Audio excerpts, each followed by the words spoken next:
Black currant எடுத்தாச்சு. என்ன போட்டாச்சா? இப்போ பார்த்தீங்கன்னா நம்ம வாங்கின black currant strawberry and black currant flavoured ஐஸ்கிரீம்னு போட்டிருக்காங்க. இது வந்து இதோட ப்ரைஸ் பார்த்தீங்கன்னா 30 ரூபா. வாங்க இதை நம்ம அன்பாக்சிங் பண்ணி பார்க்கலாம். வாங்க. இதில் குச்சி எங்கே இருக்குன்னு கவனமாக பார்த்துட்டோன்னா நம்மளுக்கு ஈஸியாக இருக்கும். இந்த சைடு குச்சி இருக்குது. ஸோ நம்ம இந்த சைடு கட் பண்ணலாம்.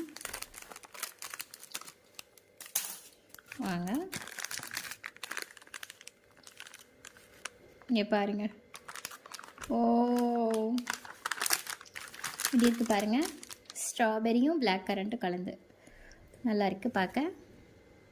இந்த பிடிஎஸ் படிக்கிறவங்களுக்குலாம் இந்த கலர் ரொம்ப பிடிக்கும்னு நினைக்கிறேன். வாங்க சாப்பிட்டு பார்க்கலாம். சூப்பராக இருக்குங்க. ஸ்ட்ராபெரியை விட அந்த பிளாக் கரண்ட்டோட டேஸ்ட் வந்து நல்ல